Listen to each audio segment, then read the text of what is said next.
retour sur ce plateau de l'autre journal, votre émission. Nous sommes avec Francis Napokura, directeur de publication du journal Tampa Express, et Ferdinand Haïté, patron du journal L'Alternative.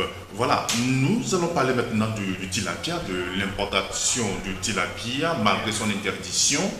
Et c'est Tampa Express qui a fait des révélations dans son journal, dans son nouveau numéro.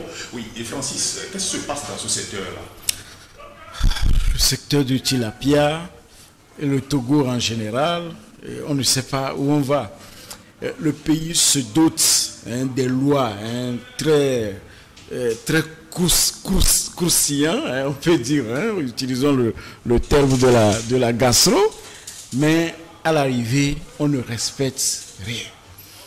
Imaginez qu'en 2018, le gouvernement togolais même a constaté que le tilapia venu d'Asie est élevé dans des conditions un peu douteuses, à savoir à base des hormones, c'est-à-dire qu'en quelques semaines, on vous dégage du poisson, et c'est du poisson qui, même dans le système, la chaîne de conservation, on met de l'eau dans le poisson qu'ils appellent tilapia. Le tilapia, d'ailleurs, c'est un terme pratiquement chinois. On met de l'eau dans le tilapia et, disons, on le congèle. Donc 30% eau, 70% chair. Et c'est ce qui est déversé sur nos marchés.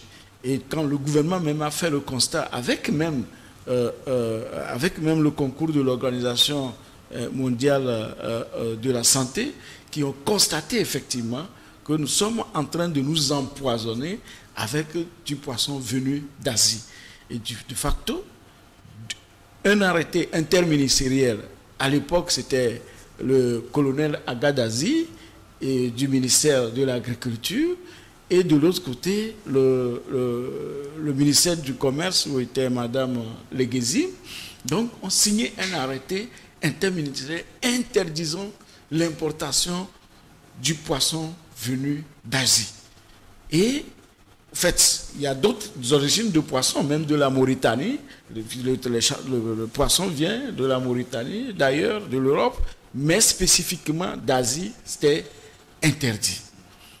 Maintenant, chemin faisant, on a voulu développer, n'est-ce pas, la production de ressources halieutiques au Togo, donc des poissons de la chaîne. Donc, il y a eu déjà des personnes, des volontaires togolais qui se sont déployés pour aller, disons, investir sur le site de Nangweto. Donc, Nangweto à côté de Atakpamé. Et également, d'autres sont venus par la suite.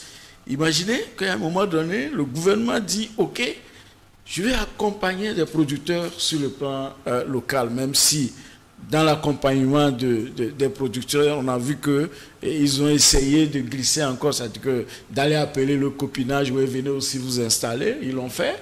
Et du coup, aujourd'hui, on a au total 14 producteurs sur le site à Nangweto.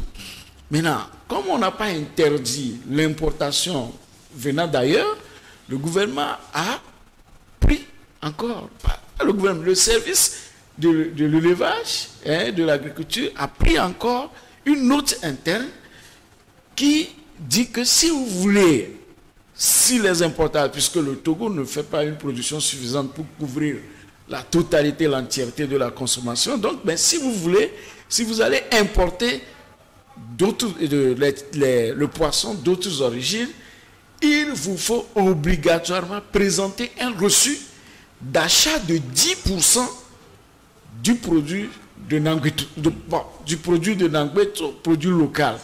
D'accord? Et le reçu, c'est avec le reçu que la direction de l'élevage peut vous donner l'autorisation de dépotage. C'est-à-dire que ces poissons viennent en conteneur frigorifique. Mais depuis un moment, ça fait environ 3 mois, les services du docteur Komlan Batawi ont pris, disons, la largesse, n'est-ce pas, de donner les autorisations de dépotage sans l'exigence du reçu des 10%. Donc, du coup, qu'est-ce qui se passe? Les producteurs nationaux qui sont sur le site, non seulement n'arrivent pas à vendre, mais depuis un moment, la capacité de stockage qui est de 200 tonnes est totalement saturée. Du coup, il y a du poisson dans l'eau. C'est-à-dire qu'il y a encore du poisson qui est dans l'eau, qui n'est pas récolté, qu'on ne peut pas récolter parce qu'on ne sait où les mettre.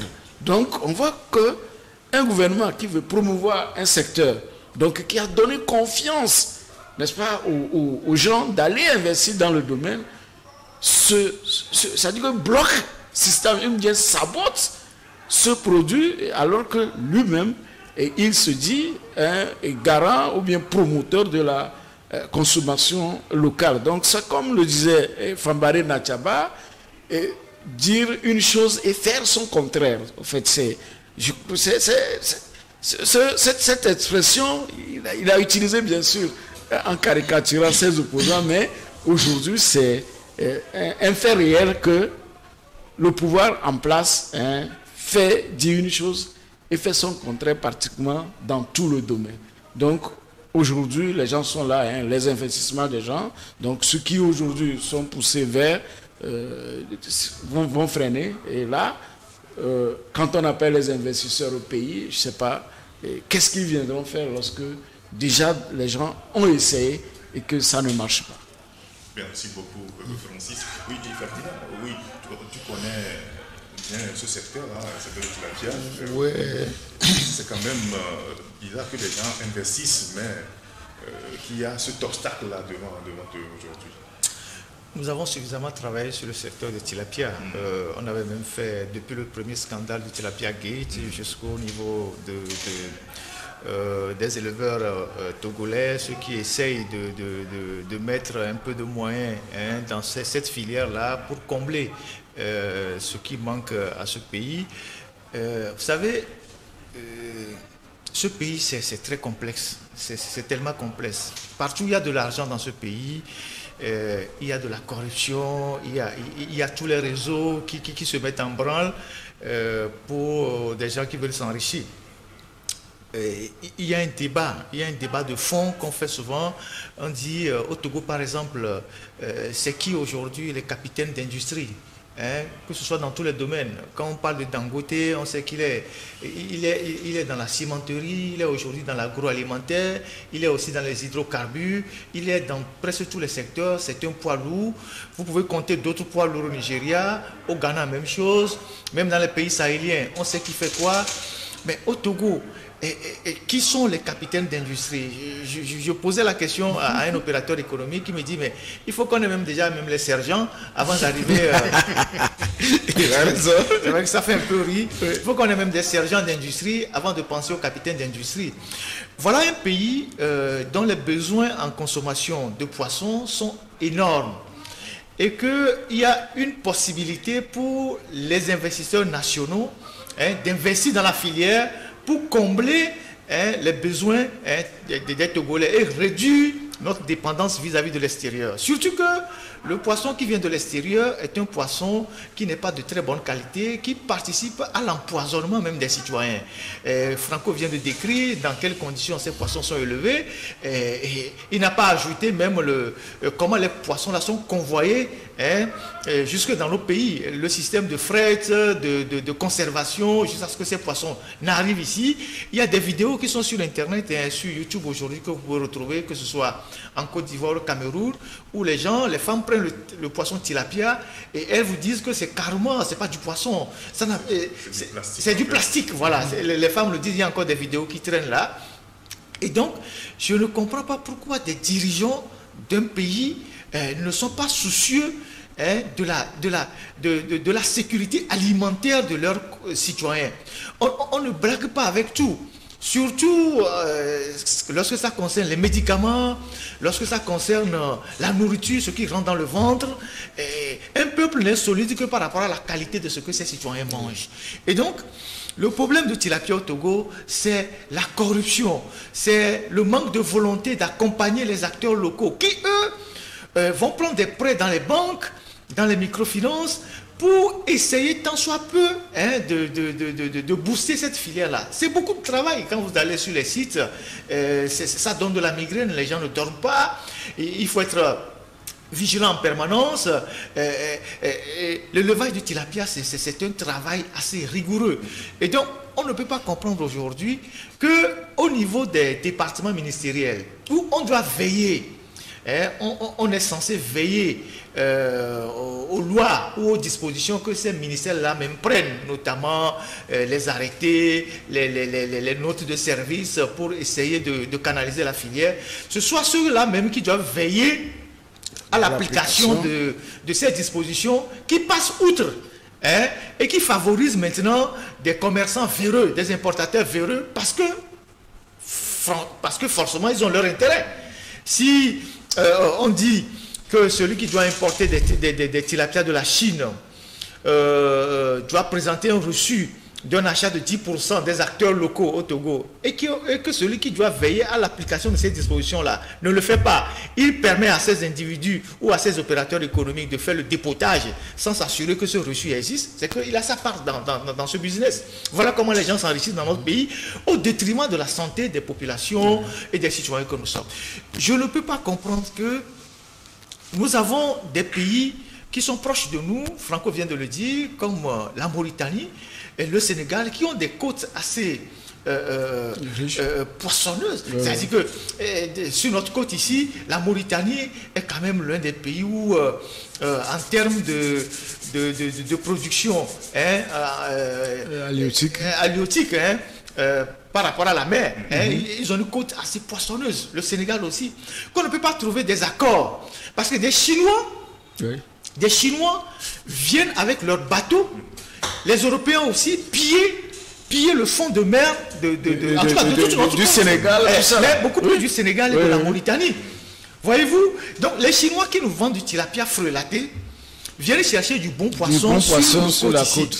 Et que nos pays ne peuvent pas avoir des accords bilatéraux qui leur permettent par exemple d'acheter une quantité de poissons venu de la Mauritanie. Vous avez quoi, 1 heure de navigation d'un paquebot de Nouakchott ici, ou bien 2 heures, ou de Dakar ici, 3 heures de temps, au lieu d'aller chercher pendant 1 mois du poisson empoisonné depuis la Chine. Voilà les tristes réalités auxquelles nous sommes confrontés dans nos pays. Voilà les réalités auxquelles sont confrontés les investisseurs locaux.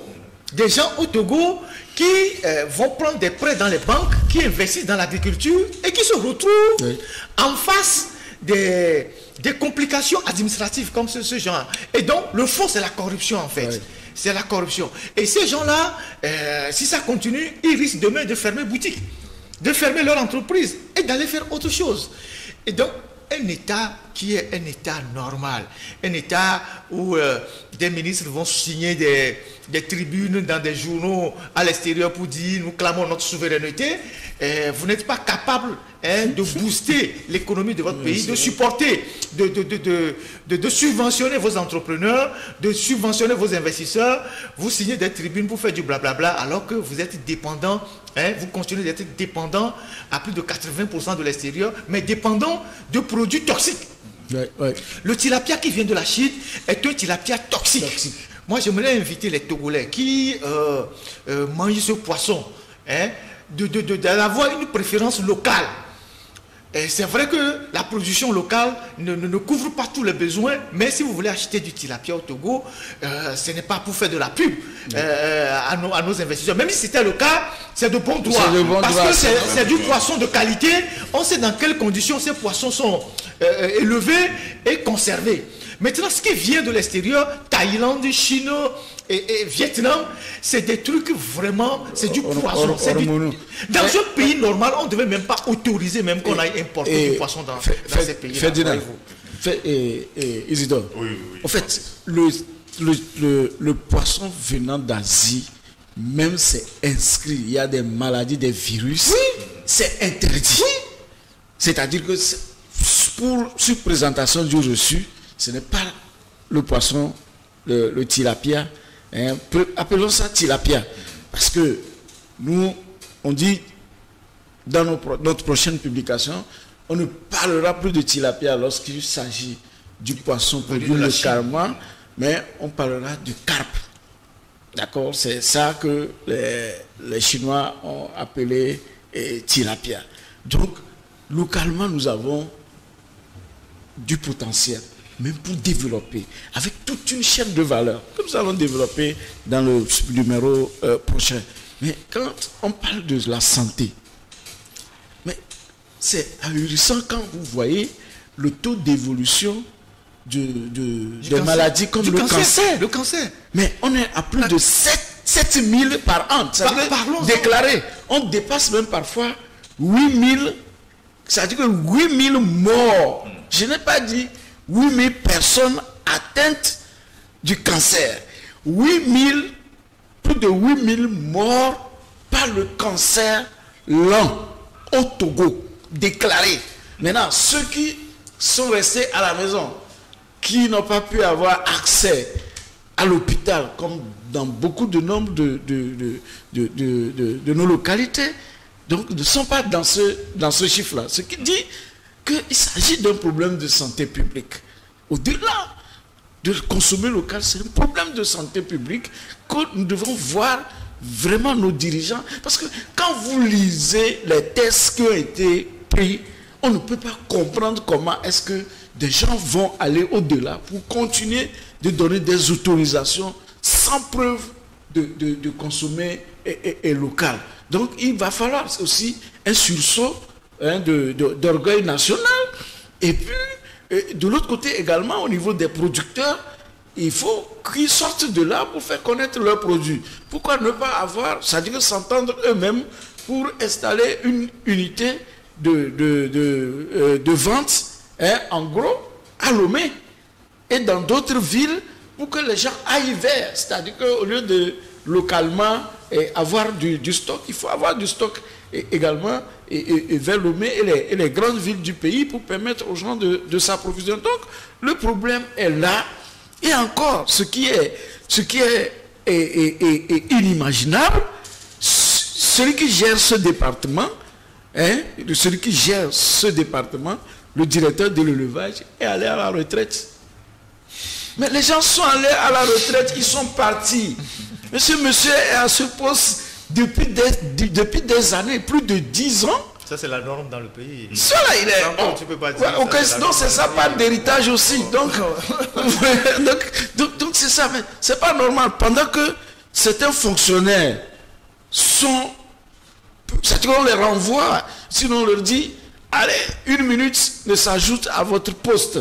Mais alors que dans l'administration, d'autres sont là. Ils sont à la retraite. Même ils se permettent même de licencier des gens qui sont au service. Ce n'est pas normal. Donc, cette histoire de poissons, et de poissons, comme je dis, de carpe togolais, on doit arriver à le consommer. Et également, l'opinion doit faire pression. Parce que ce qui se passe, c'est un consommateur comme nous, ordinairement, on ne peut pas savoir lequel est tilapia, lequel est carpe.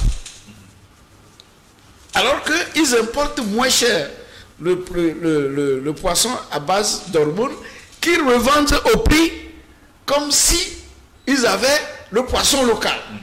Enfin, c'est là encore un problème. Ça veut dire que ça fait double ou triple escroquerie, violation des tests et importation à moindre coût et la supercherie, ce qu'on appelle en droit le dol. C'est le dol. Le dol, oui, on vous vend un produit en disant que voilà, c'est le commun de produits, donc alors que c'est autre chose. Donc c'est pourquoi vous allez voir sur le marché, quand on vous fait, ou bien vous faites le poisson braisé, vous mettez la main, c'est comme la pâte, c'est pâteux, non? Le poisson, le bon poisson, ce n'est pas de la pâte, on doit sentir qu'il y a un peu de fibre, et choses, voilà.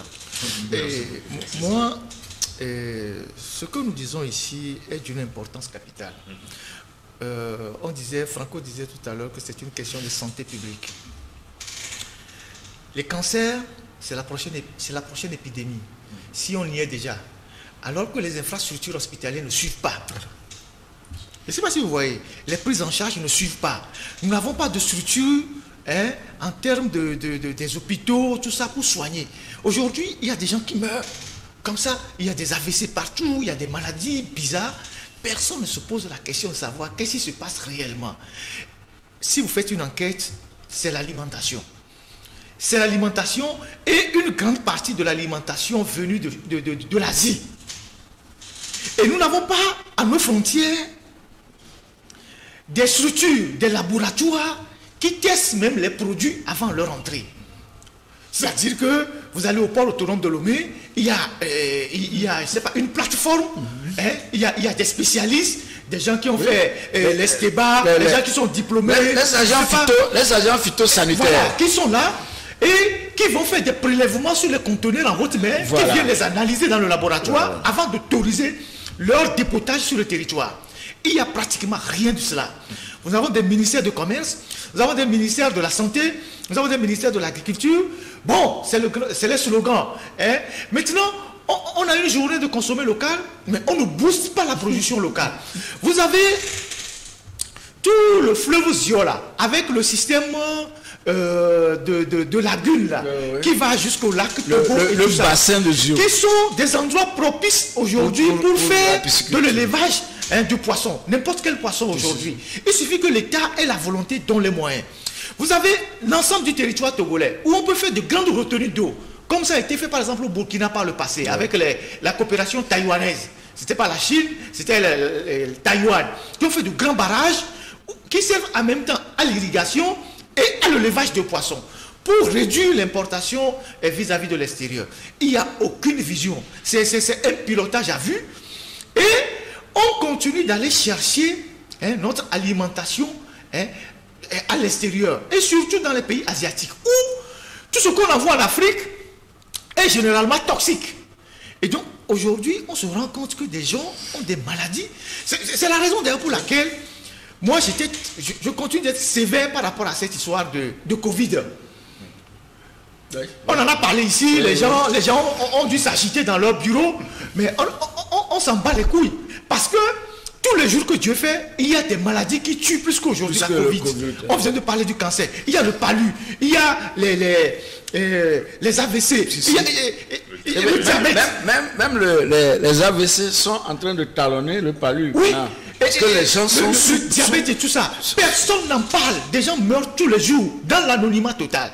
Parce que pour la Covid, on a fait un décombre macabre, hein, parce qu'on voulait, tout le monde voulait capter les fonds qui circulaient là avec le Covid. Mais il y a des maladies qui tuent tous les jours. Et donc, moi je dis une chose, nous sommes des journalistes. Notre devoir, c'est d'informer.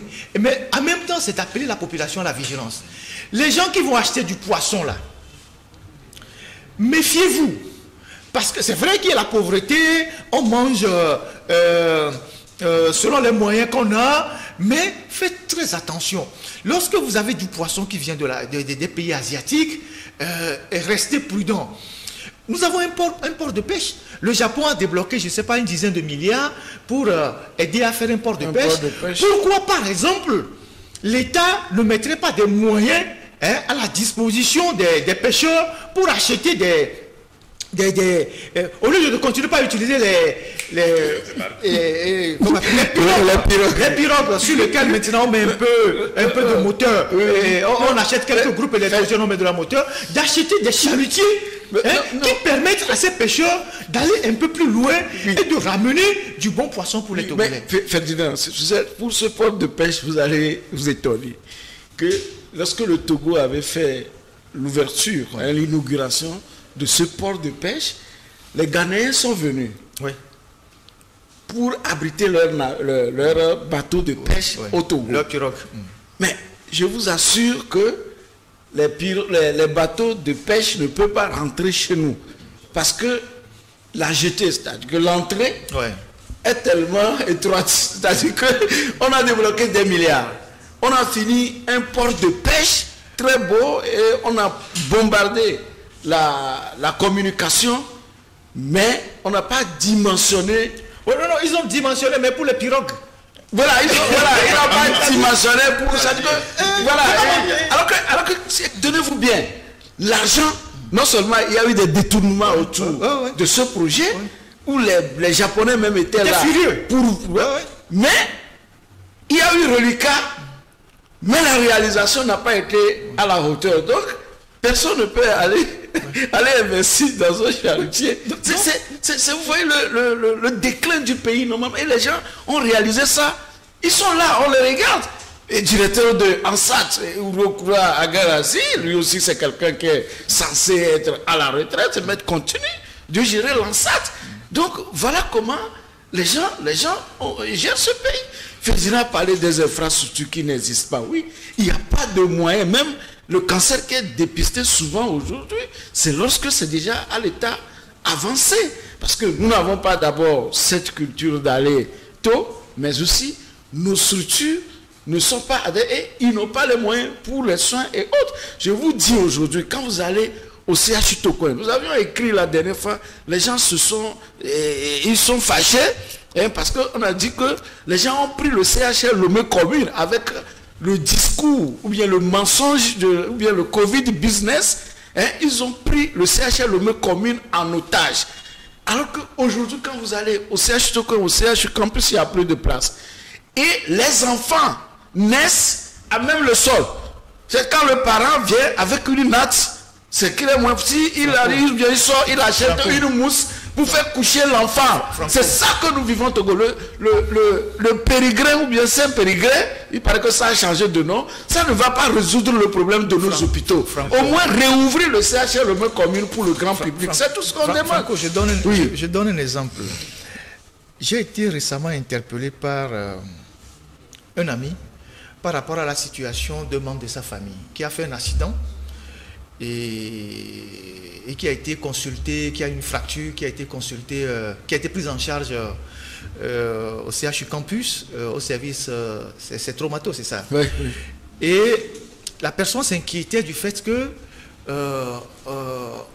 on n'arrive pas à opérer rapidement son parent et qui ne comprend pas, les médecins ne disent rien. Donc je suis allé à l'information et les gens m'ont dit au service traumato du CHU Campus, il n'y a que 5 lits. Okay. Il n'y a que 5 places.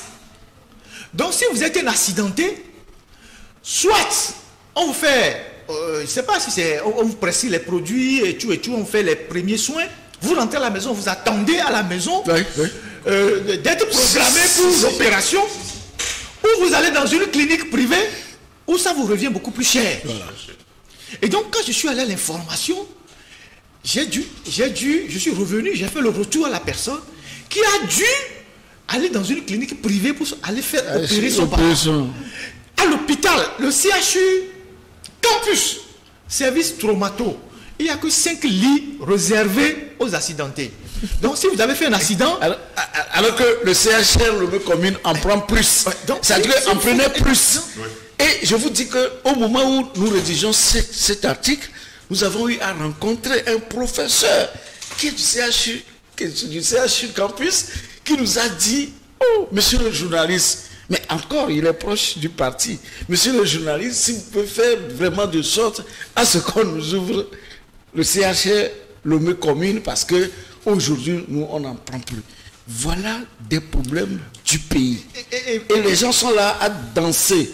Et on nous empoisonne. Peut-être que c'est ce qu'on appelle peut-être le populicide. Peut-être c'est ce que Dimon aurait a dit autrement en parlant de génocide. Parce que à cette allure, quand on voit le taux de mort, je dis si on peut aussi nous installer une comptabilité mondiale de morts par les autres pathologies. On l'a dit tout à l'heure. Ceux qui meurent du cancer, du sida, diabète, mais vous imaginez aujourd'hui, je vais vous dire aujourd'hui, vous allez voir la mort subite est devenue au Togo la mort populaire, la mort subite. Et ce n'est pas, je vous dis que parfois c'est juste. Vous voyez la personne comme ça, vous dites qu'il gagne bien, il est bien, mais c'est le stress qui l'a tué. Puisque nous n'avons pas la culture de faire l'autopsie pour savoir quelle est la cause réelle du décès. Donc, vous imaginez, nous sommes dans un pays où, voilà, c'est la nourriture qui empoisonne. La dernière fois, les chercheurs de l'université ont sorti un truc sur les fast-food. Oui, nous on avait été prévenus. Non, on a fait un grand dossier. Bien avant, sur les fast-food. On a interpellé les gens. Voilà. On a interpellé les gens. Excuse-moi Franco, mais on a interpellé les gens. Et il se passe des choses extrêmement graves dans notre pays. Si on n'y prend pas garde, dans les 10-15 prochaines années, on va avoir une population totalement inapte. Et quand vous n'avez pas les hommes solides, vous ne pouvez pas développer un pays. Et quand nous parlons de l'alimentation, c'est toute une chaîne. On parle du tilapia. Oui. Mais il y a les produits congelés, comment on les appelle, la volaille et tout ça. Mais au-delà de ça, il y a des riz toxiques qui rentrent dans ce pays. Oui, oui. Il y a les boissons énergisantes dont personne ne connaît aujourd'hui le nombre qui rentrent dans notre pays et que les jeunes en raffolent, qui inondent notre marché sans aucun contrôle. Et les gens qui font ce business, c'est des gens qui sont aussi au cœur du système. Et ce business leur rapporte des centaines de millions. Une fois qu'eux, ils gagnent de l'argent, ils s'en foutent de la santé des Togolais. Maintenant, il y a les fast-food. L'alternative a fait un gros dossier là-dessus. Nous en avons parlé dans tous nos quartiers aujourd'hui. Je trouve quand même très hypocrite qu'on trouve une journée dans l'année ou une semaine dans l'année où on vient nous parler de la consommation locale. Alors que il y a tout ce qui tue la population tous les jours. Les fast-food, vous en avez dans tous les quartiers. Aucun contrôle hygiénique. Personne ne sait ce qu'ils utilisent. Mais c'est de ça que les jeunes raffolent. Hein, les enfants, les jeunes, et une certaine classe qui essaie de monter, on dit bon, on va aller manger ci, on va aller manger ça. Personne ne contrôle. Et ceux qui tiennent ces fast-food là, ce n'est pas des Togolais. Oui. En majorité, ce n'est pas des Togolais. Vous voyez le caissier, dans quel pays au monde vous laissez votre territoire envahir par des gens qui viennent empoisonner vos concitoyens, qui viennent vendre des produits toxiques à vos concitoyens, qui viennent inoculer la maladie à la population qui doit être apte pour développer le pays, et l'État ne dit rien parce qu'il y a quelques individus qui tirent leur part dans ce business-là. Franco a parlé d'une chaîne de valeur. Vous imaginez le nombre de riches ou de millionnaires ou de milliardaires qu'on peut faire par exemple au Togo, si on décide par exemple au Togo seulement de promouvoir la filière halieutique en créant dans chaque région des barrages, des retenues d'eau qui permettent à des coopératives d'élever du poisson et de le vendre à la population de manière à ce que nous soyons désormais moins dépendants de l'extérieur. Que dans toutes les régions, on a 5 régions. Si on met 2 grandes retenues par région et qu'on organise des coopératives, on fait des coopératives sur des hectares, vous faites de l'irrigation, vous faites le maraîchage, en même temps vous élevez des poissons pour nourrir la population localement. Comment est-ce qu'on a des ingénieurs dans les ministères, des gens diplômés, je ne sais pas comment on appelle, agronomes, tout ça, qui sont dans les ministères? Personne ne réfléchit à ce genre de choses. Tout ce qui intéresse les gens, c'est de capter les financements extérieurs, les ateliers, les projets, PASAT, Kounéaza, tous les projets commencent par P et finissent par je ne sais pas quoi. Et vous voyez les véhicules qui circulent à Lomé le week-end dans lesquels il y a les filles et tout ça. Et les gars, ils sont dans des ateliers, dans des séminaires de formation, dans des séminaires de restitution de quoi, de renforcement de capacités. Voilà les expressions qui... En complicité avec les bailleurs. Voilà les expressions qui tuent nos pays. C'est-à-dire que en Afrique, vous avez l'administration qui passe une partie de l'année à faire des séminaires, ateliers, mission, à faire juste ça, à faire des séminaires de renforcement de capacité, comme si en les recrutant, ils n'avaient pas déjà la capacité d'assumer le poste. Et c'est en lien avec les propriétaires d'hôtels, avec les bailleurs de fonds, avec les gens qui font de la surfacture. Et au bout du compte, une partie de l'argent, la grande partie de l'argent qu'on devait investir dans un projet pour réduire la pauvreté, on l'investit dans les poches de quelques individus. Les billets d'avion des chefs de projet sont classe à faire. Il a un ordinateur, il a bon d'essence, il a il a véhicule, il a tout. Le gars se pavane, il prend les filles dans la voiture et on dit dans 3 ans, le projet est fini, il gagne un autre projet, on le remet sur un autre projet. Et pendant ce temps, le pays s'appauvrit. Et donc, nous avons un débat de fond à faire dans ce pays sur la question même du développement, le modèle de développement même qu'on veut, le rôle de l'administration dans le développement. Parce que l'administration, dans nos pays francophones, est devenue un frein même pour le développement. Parce que, soit le gars, il tire profit du projet, ou soit il bloque le projet, ou soit il refuse de signer les papiers. Et les gens sont obligés de repartir. Donc, le débat que nous faisons aujourd'hui, ce n'est pas seulement un débat de tilapia. Au-delà du tilapia, c'est un débat qui concerne tout ce qui vient de l'extérieur que nous consommons. Depuis les médicaments, les produits halieutiques, la volaille, les boissons qui rentrent dans ce pays. J'insiste sur les boissons énergisantes. Comment ils appellent ça? Boissons, voilà. Où vous avez aujourd'hui des jeunes qui ont des morts subites, qui font des AVC. Parce que personne ne contrôle ce qui est dans ces boissons-là, ce qui rentre dans leur corps. Mais les gens raffolent de ça. Parce que j'ai une copine quelque part, je vais tirer un coup le soir, on me dit que bon, si je prends ça, je serai plus performant. Donc je prends 5 pour pouvoir être performant. Et ça finit à l'hôpital et ça meurt. Donc, personne ne réfléchit à ça. Et pourtant, on a des ministres, on a des experts dans l'administration qu'on paye. Ferdinand, voilà. Ferdinand, vous voyez, c'est quel pays, quand vous voyez, même au haut sommet de l'État, quand on fait un gouvernement, on va chercher par exemple un Dominique Strauss-Kahn, un Carlos Lopez, pour venir enseigner et coacher nos ministres. Encore, c'est ridicule, parce que nous avons du talent au plan local. Donc, par contre, par conséquent, on ne peut que faire autre chose. Parce que ces gens qui viennent là, et Tony Blair et autres, ils sont en déphasage. C'est des milliardaires, multimillionnaires, qui ne savent même pas. C'est-à-dire que quand on dit l'économie des pays sous-développés, ils n'ont pas la maîtrise de nos pays. Ils se disent socialistes, mais ils sont nullement socialistes pour voir leur train de vie. Est-ce que vous voyez? Et c'est inadmissible. Tout à l'heure, il a parlé de l'entrée des produits, le contrôle des entrées des produits importés qui devaient être bien analysés avant. Les agents phytosanitaires du port avaient fait les prélèvements jusqu'au fond et avaient relevé que ce produit, ce riz-là, et puis c'était la première fois dans l'histoire du Togo qu'on importe du riz dans les cales. C'est-à-dire qu'on déverse du riz dans les cales, comme ce qu'on fait pour l'engrais ou le blé c'est autre chose.